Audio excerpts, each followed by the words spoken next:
Tenemos un disco de aluminio acoplado a un motor y le hemos colocado una pegatina de color rojo para que se vea mejor el movimiento. Cuando adquiera cierta velocidad el disco, le aproximaremos un imán de neodimio sin tocarlo. Al aproximar el disco de neodimio podemos observar cómo el disco se frena. Si retiramos el imán, el disco vuelve a girar. Si le volvemos a aproximar el imán, podemos ver que se vuelve a frenar. Es decir, que siempre que acerquemos el imán conseguiremos un efecto de frenado magnético. La explicación se encuentra en las corrientes de Foucault, que se originan por la variación del flujo magnético. Y vamos a ver ahora cómo se originan esas corrientes. Imaginemos que tenemos una rueda de aluminio que gira en el sentido de las agujas del reloj. Cuando le acercamos el imán con el polo norte enfrentado al disco, la porción de conductor que entra en la zona del campo magnético sufre un aumento de flujo dirigido hacia dentro de la rueda, que va a generar unas corrientes inducidas cuyo sentido se opone a la causa que las origina, según la ley de Lenz, es decir, el aumento del flujo. Por tanto, el campo inducido que crean esas corrientes se opone al aumento del flujo. Luego debe estar dirigido perpendicular al disco y hacia afuera. Y lo origina una corriente que circula en el sentido contrario a las agujas del reloj. Ahora tenemos un conductor recorrido por una corriente en presencia de un campo magnético. Y eso supone la aparición de una fuerza magnética de frenado que tiende a oponerse al giro de la rueda.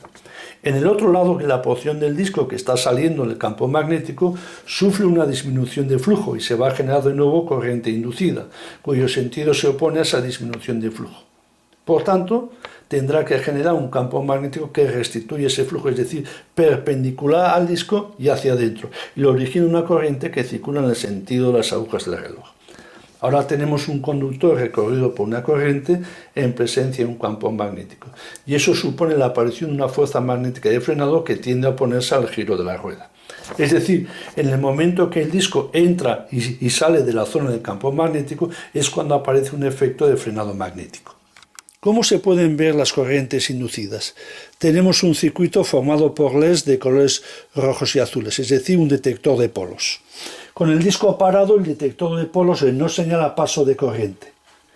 Pero cuando el disco está girando, se crean corrientes inducidas que tienen uno y otro sentido y por eso se van a iluminar los LED. Es decir, estamos viendo las corrientes de Foucault, que son las responsables del frenado magnético.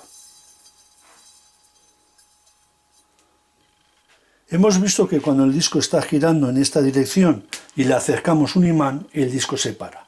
Ha habido una fuerza sobre el disco orientada en dirección contraria al de giro.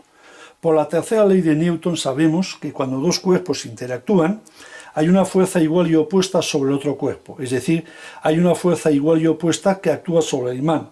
Lo que pasa es que no vemos la consecuencia de esa fuerza sobre el imán porque el imán está sujeto por la mano. Aquí tenemos una columna de imanes de neodimio que lo vamos a colocar sobre este soporte. Y vamos a poner a girar el disco de aluminio.